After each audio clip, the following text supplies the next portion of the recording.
بسم الله الرحمن الرحيم.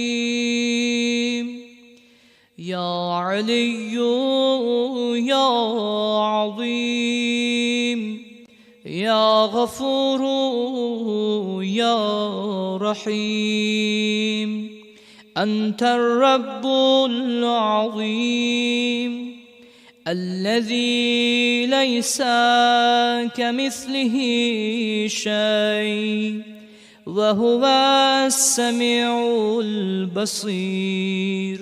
وهذا شهر عظمته وكرمته وشرفته وفضلته على الشهور، وهو الشهر الذي فرضت صيامه علي، وهو شهر رمضان الذي أنزلت فيه القرآن هدى للناس وبينات من الهدى والفرقان، وجعلت فيه ليلة القدر وجعلتها خيرا من 1000 شهر.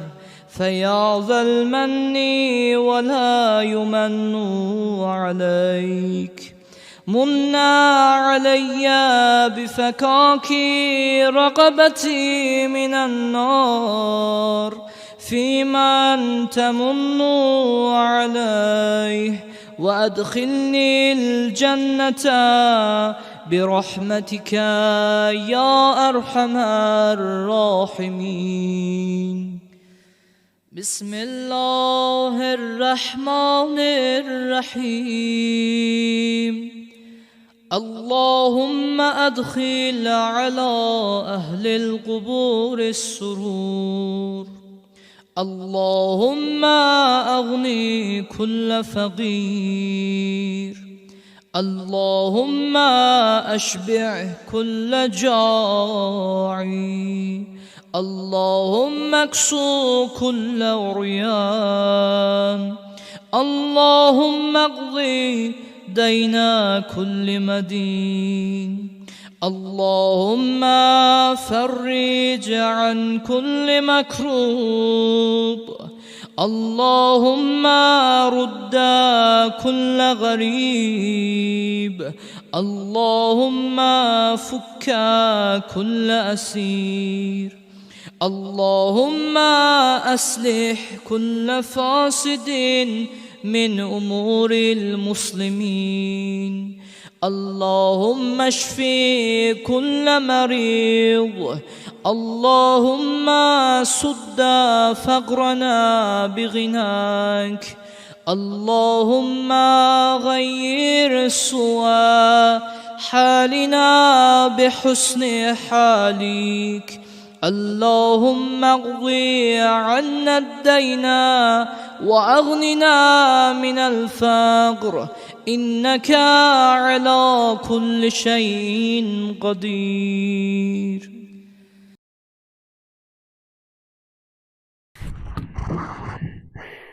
بسم الله الرحمن الرحيم. الحمد لله رب العالمين، الصلاة والسلام على سيدنا ونبينا ومولانا أبي القاسم المصطفى محمد صلى الله عليه وآله وسلم، وعلى أهل بيته الطيبين الطاهرين المعصومين، سيما بقية الله في الغرازين، ولعنة الله على أعدائهم أجمعين من الآن إلى يوم الدين.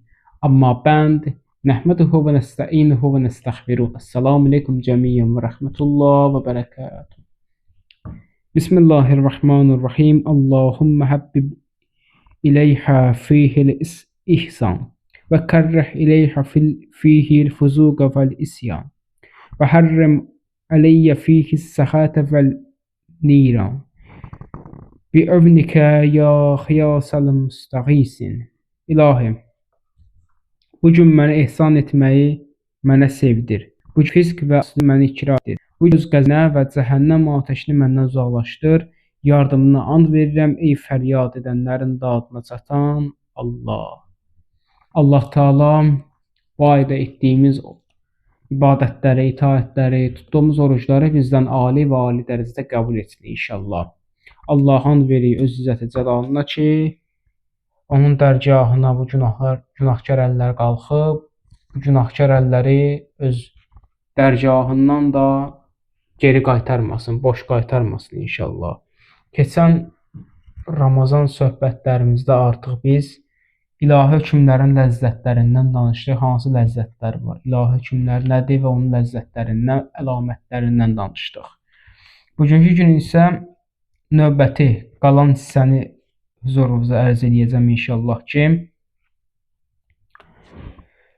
biz sonuncu dəfə qaldıq səbrin ləzzəti, yəni ruhun möhkəmlənməsində qalmışdıq. Və silsiləvari davam eləmək üzrə qalmışıq. İndi o cürdə davam edəcəyik Allahın izni ilə. Birinci səbrin ləzzəti, yəni ruhun möhkəmlənməsi deyilir buna. Çətinliklər qarşısında səbr etmək insanın ruhunu gücləndirir. Sənə bir çətinlik tutub, çətinliyi verib sənə Allah. Əgər səbr edib gözləyirsənsə, səbirlisənsə, Allah sənin ruhunu gücləndirir. Artıq sən ruhun güclü biri olur. Yəni artıq hər çətinliyin qarşısını səbirlə, inayətlə gözləyirsən. Səbirli insanlar da həyatda həmişə dözümlü və xoşbəxt olurlar. İndi deyirsiniz ki, həyatda çətinliklər bizə üz tutub. Necə xoşbəxt ola bilərik? Düzdür, güclüyük, dözümlüyük, amma necə xoşbəxt ola bilərik? Xoşbəxt olmağı səbr eləməklə. Necə ki, Allah Quran-ı Kərimdə söhbətlərimizdə dedi ki, İnnəllaha yuhabbihi sabirin. Quran-ı Kərimdə ayət. Allah səbr edənləri sevir. Onlara dəyər verir, onlara müjdə verir. Müjdəni Allah neynə verirsən? Deyir, mən sənə cənnətlə müjdə edirəm. Əgər sən səbr eləyirsənsə, mən də sənə cənnətlə müjdə edirəm. Quran səbr edənlərin mükafatlandırılacağını da bildirir. Bu da insanın qəlbinə rahatlıq gətirir, xoşbəxtçilik gətirir. Deyir ki, ay Allah, nə şükür mən səbr edirəm, nə yaxşı məni səbr edənlərdən qərar verdin. Allah bizi o səbr edənlərdən qərar versin ki, bizi də Allah müjdələsin. Hər çətinliyin qarşısında, hər problemin qarşısında Allaha namid olmayaq. Səbirlə gözləyək. Gözləyək ki, bu işlərin aqibəti necə olacaq? Səbirlə. Səbir insanda olmasa o adam hər şeyini itirmiş olar. Səbri olmayanın vəfası olmaz. Səbri olmayanın ümumiyyətlə heç nəyi olmaz. Səbri olmayanın ümidi olmaz. Səbir çox gözəl şeydir. Səbir Allahın adıdır. Allah ona görə də səbr edənləri sevir, onlara dəyər verir. Onları cənnətlə müjdə verir. İkincisi isə tövhiddir, yəni Allahın təkliyinə inanmaq. Bu isə daxilə azadlıq verir insana. Məsələn, tövhid inancı insanı xurafət və qorxulardan azad edir. Allahın təkliyinə inanırsansa, səni qorxu və xurafatlardan azad edir. Yalnız Allaha inanırsan, başqa heç kəsə inanmırsan. Bu səni qorxu və xurafatlardan azad edir. İnsan hər cür boş qayğılardan və yanlış ümidlərdən xilas olmasına səbəb olur. Bu tövhid. Bu isə daxili güvən və insana sakitçilik verir. Bu da ilahi ləzzətlərin bir qaydasıdır. İlahi ləzzət yaşamaq istəyirsən, bax gör bu Ramazan boyunca danışdığımız əlamətlər səndə var yoxsa yox. Gör hansı var, biri də olsa səndə, ikisi də olsa səndə kifayətdir. Artıq biri də olsa sən ilahi ləzzət yaşayırsan. Şükr etməyin ləzzəti. Şükr etməyin ləzzəti yəni nə? Həyatdan məmnuniyyət. Öz həyatından, ailəndən, yaxınlarından, dostlarından məmnuniyyət. İnsanın sahib olduğu neymətə görə Allaha şükür etməsi onu həyatından məmnun edir. Əgər sən şükür edirsənsə Allaha, deməli həyatından məmnunsan. Yəni sən ki, ay Allah, nə gözəl, həmd olsun sənə ya Rəbbim. Mənə nə gözəl nemətlər vermisən. Mənə nə gözəl ismət bağışlamısan. Nə gözəl həya vermisən. Hər bir şeyə görə şükr edirsən. Allahın verdiyi nemətə görə də şükr edirsən, aldığı nemətə görə də şükr edirsən. Deyinmirsən ki, Allah məndən niyə aldın? Yenə şükr edirsən. Şükr edən insan daim müsbət düşüncədə olur. İçində də məmnuniyyət hissi daşıyır artıq o. Şükr edən insana bu aiddir. Bir isə əməli salih ləzzəti. Bu da həyatdan məna tapmaq. Sözü ilə əvəz etmək olar. Həyatdan məna tapmaq. Yaxşı əməl edən insan həyatının mənasız olduğunu hiss edir.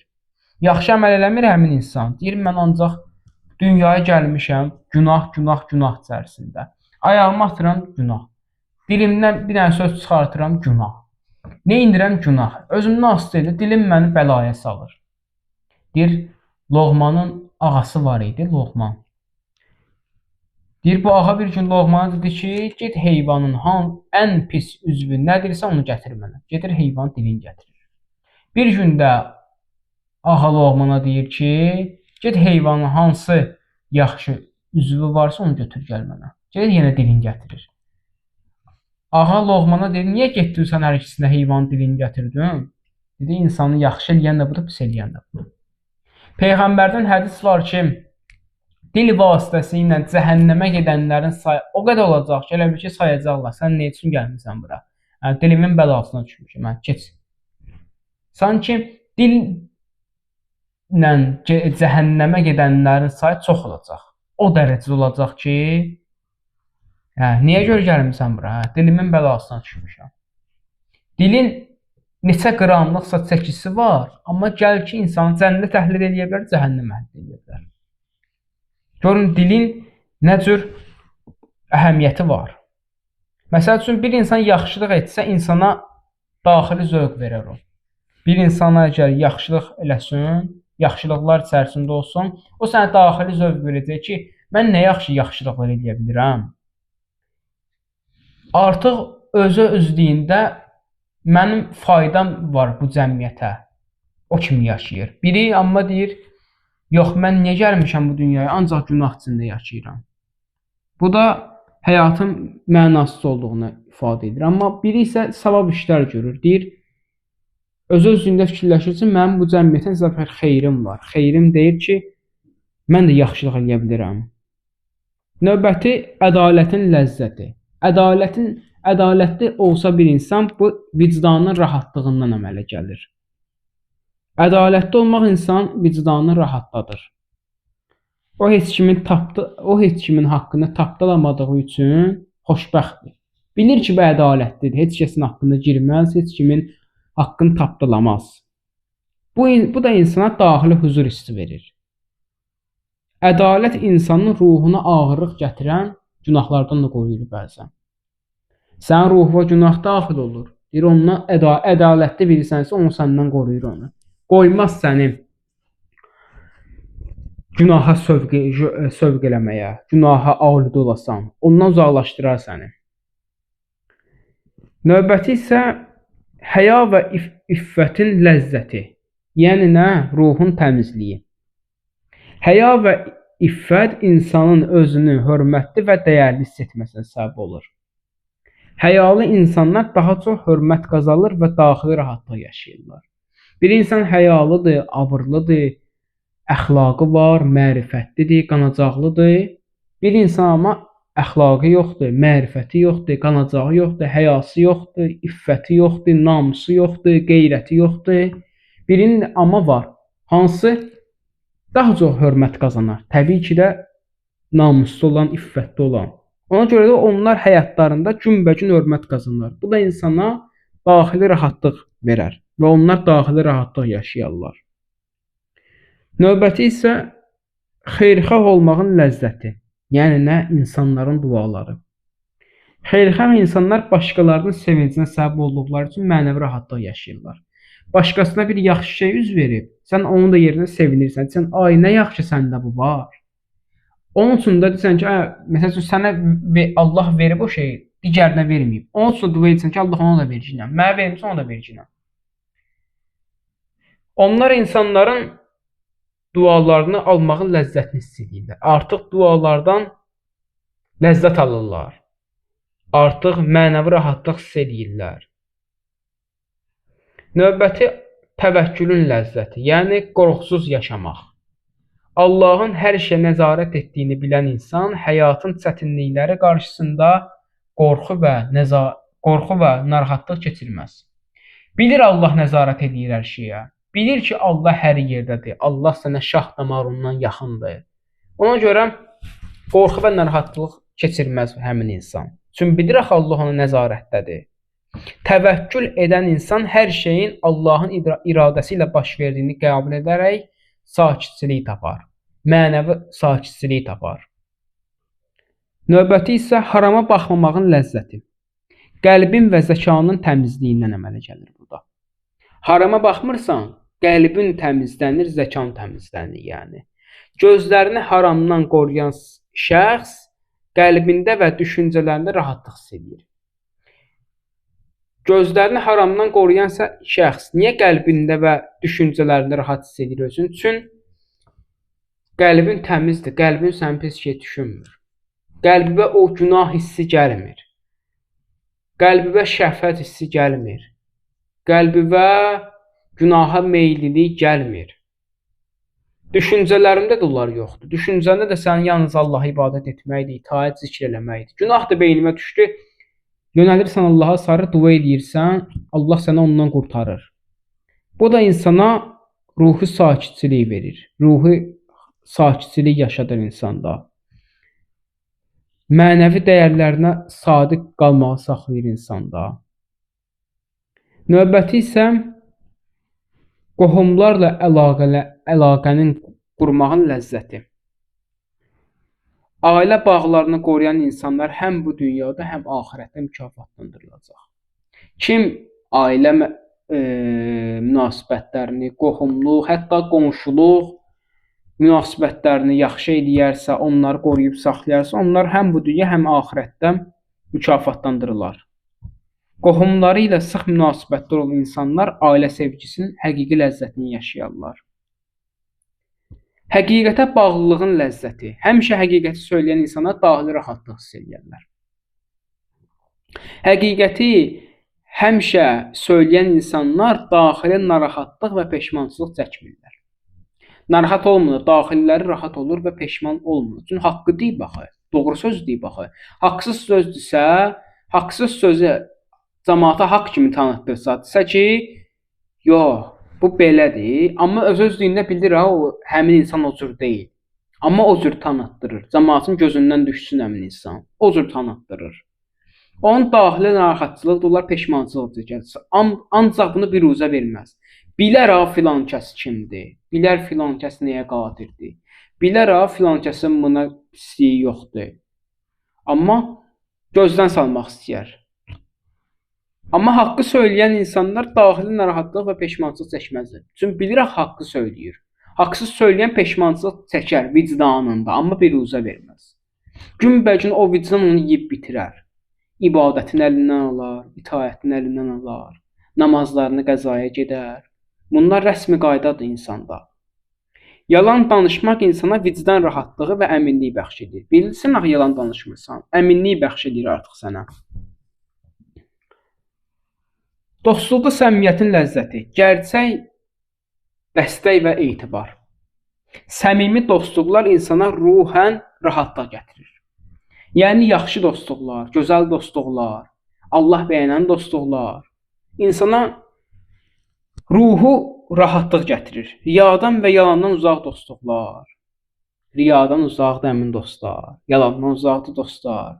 Yaxşı gündə, pis gündə dostlar sənin yanındadır. Yaxşı gündə həmişə yanında olacaq o dostlar. Yalanı yoxdursa, riyası yoxdursa, o həqiqi dostdur. Səni çətinliyi qoyanda qoyub qaçmır həmin dost. Həmişə yanında olur. Bəzən əfsuslar olsun ki, elə dostlar olur ki, insanın maddi şeylərinə görə yanında olur. Maddiyyətinə görə yanında olur. Dünyasına görə yanında olur. Amma əsl dost bu dünyada yox, axirətdə bilinər. Əsl dost nə zaman bilinər? O zaman bilinər ki, Sənin çətin vaxtında, pis anında o hardaydı? Sən o qədər ona yaxşılıqlar eləyərsən bəzən, amma nə olar? Aradan gedər olar. Halbuki özün hiss eləyirsən ki, bunun məqsədi nədir? Amma sən dostluğu yaşayarsan bununla. Əfsuslar olsun ki, bəzən bugünkü dövrümüzdə, bugünkü zamanda həqiqi dost tapmaq çətindir. Ona görə də dostlarınızın qədrini bilin. Həqiqi dostlarçıların qədrini bilin. Yaxşı dostlarçıların qədrini bilin. Əla dostlarçısa, ideal dostlarçıların qədrini bilin. Yalan danışan dostdan dost olmaz. Kafir dostdan insana dost olmaz. Münafiq dostdan insana dost olmaz. Riya edən dostdan insana dost olmaz. Yalan danışan dostdan insana dost olmaz. Əgər bir dost ki, sənə qardaşdan da savay yaxındır, bil sənə əsl dostundur. Bir çətinlik üz verər sənə, onda çönüb baxarsan arxaya, görərsən kimlər var idi, kimlər yox idi. Cibində pulun var, imkanın var, arxaya çönüb baxarsan, görərsən ki, nə qədər dostun var arxada, dırnaq arası dostlar. Amma çətinlik üz verəndə sənə, onda bilərsən ki, çönüb baxanda arxaya kimlər var, kimlər gedib. O çətin vaxtında kim sənin yanındadırsa, bil sən əsl dostundur. Yox, çətin vaxtında kimlər səni qoyub getdi, bilginə onlar sənin dostun deyilmiş. Onlar pul dostuymuş, mal dostuymuş, mülk dostuymuş, dünya dostuymuş. Ona görə də hər dostu da qardaş demir. Qardaş sözü çox mühüm sözdür. Qardaş sözü çox dəyərlidir. Qardaş da tanımaq istəyirsən, bu da sənin doğma qardaşındır. Hər adama qardaş demək lazım deyil. Qardaş müqəddəsdir. O qardaş ki, Kərbəlada bilindi. Əbəlfəz ağa necə qardaşına sadiq çıxdı?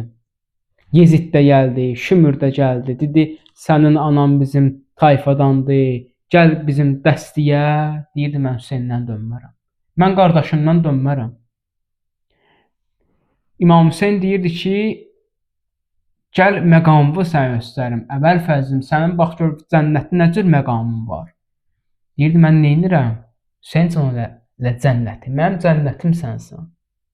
Mənim cənnətim sənsən. Neynirəm mən o cənnəti?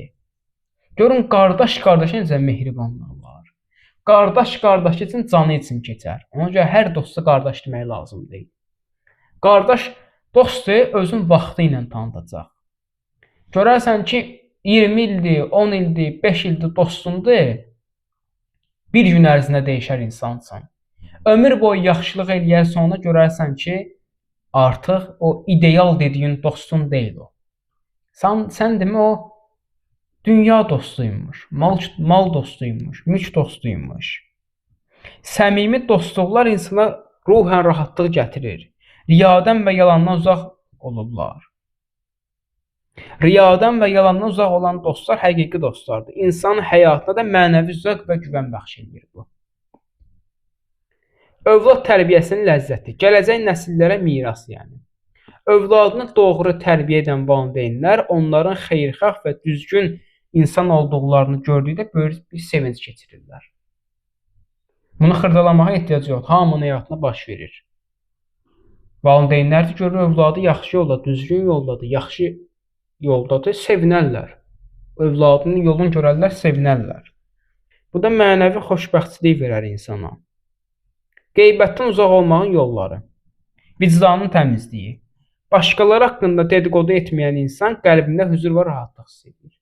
Bilir ki, mən qeybət eləmirəm, cəmaatın haqqında girmirəm. Olan olmayan söhbətə danışmıram. Quran-ı Kərimdə məgər ayə yoxdur ki, qeybət edənlər elə zənn eləsinlər ki, sanki öz ölmüş qardaşlarının ətini yemək istəyərlər. Kim öz ölmüş qardaşının ətini yemək istəyər ki? Qeybətə görə Allah nə ilə müqayisə edir? Öz ölmüş qardaşının əti ilə.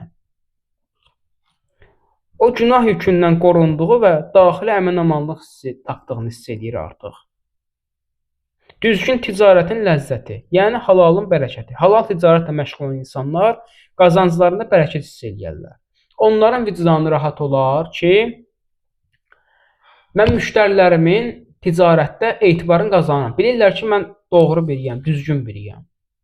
Allah halal ruzunu qazanmaq üçün insana nələr vəd edir? Deyir, bir adam ki, evindən çıxa gedər halal ruzu dalayacaq, deyir, sanki o şəxs Allah yolunda cihad etmiş şəxs kimidir. Sanki bir mücahid də əlinə alıb qılıncı Allah yolunda cihad edir. Allah yolunda həmin insan cihad edir. Allah gör nəyə bağlılayır bunu? Növbəti əhdə sadiqliyin ləzzəti, güvən və hörmət qazanmaq. Verdiyi sözə əməl edən insanlar, vədəsinə sahib çıxan insanlar güvən qazanırlar, hörmət qazanırlar. Bu da insana daxili rahatlıq verər, etibarlıq hissi gətirər. Bilirsən ki, artıq filan kəs söz verir, sözünə sahibdir, vədinə sahib çıxır. Günaha peşmançılığın ləzzəti. Günah edirsən, ondan peşman olursan. Bu da insana ruhun yüngülləşməsinə kömək olur. Günahı və dərk edib peşman olursansa, daxili yüngüllük hiss edir insana. Artıq sən Allahın mərhəmətinə sığınırsan, rəhmətinə sığınırsan, Allah səni bağışlayır. Və qəlbində ümid və sakitçiliyi tapır həmin insan. Növbəti isə Allahın adlarını düşünməyin ləzzəti. Allahın adlarını zikr etmək və onun sifətləri üzərində düşünmək insan qəlbini nurlandırır. Bu insana iman, həzzi və mənəvi rahatlıq gətirir. Görün, Allahın adlarını düşünməyin ləzzəti nə ilə müqayisə olunur? İnsana iman həzzi verir, mənəvi rahatlıq verir. Bugünkü söhbətimizi biz yekunlaşdırdıq. Həmd olsun Allaha.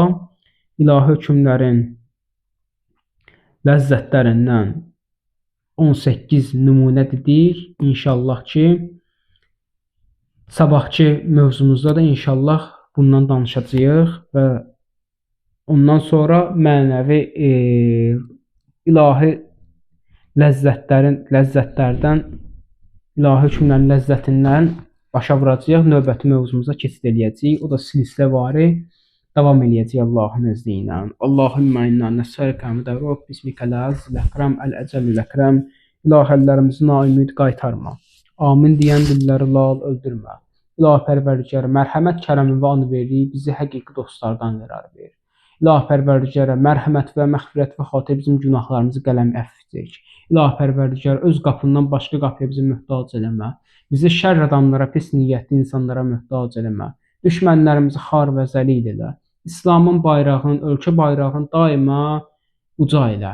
İlahi pərvərdigar, dinə İslama güc və qüvvət ver. Dinə İslamın xidmət göstərənlərin elmlərinə, qələmlərinə qüvvət ver. Kimi malı ilə, mülkü ilə, pulu ilə xidmət göstərir, kimi elmi ilə xidmət göstərir.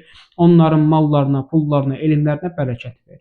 İlahi pərvərdigara, bu dünya Peyğəmbər və Əhl-i Beytin ziyarətin, üqbadı şifayətin bizlərə nəsib elə. İlahi pərvərdigara, bizə Nəcəb, Məkkə, Mədinə, Məşhəd, Kərbəla ziyarətləri nəsib elə. Bizi Kərbəlaya eləməmiş bu dünyadan aparma. Xəstələr var, nəzərdə olan xəstələr, onlara şəfa acil inayət elə. İlahi pərvərdigara, işi olmayanlara iş nəsib elə, evi olmayanlara ev nəsib elə. İlahi pərvərdigara, sən özün öz qapından bizi başqa qapıya möhtac eləmə. Bu günahlar əllər ki, sənin dərgahına qalxdı, əlimizi boş qaytarma. İlahi pərvərdigara, övladı olmayanlara övlad nəsib elə. Evlənmə izdivacında olanlar var, onlara xanım Zəhra, Əli bəyənən evlilik nəsib elə. İlahi pərvərdigara, zehnimizə gəlməyən duaları da bu dualarına baham qəbul elə. Zəmanə imamının zuhurun təcil qərar ver, o ağanın zuhuru zamanı hamımıza görməyi nəsib elə. Assalamu aleykum və rəhmətullah. Salavat zikr eləyək. Allahümmə səlli əla Muhammed və ali Muhammed.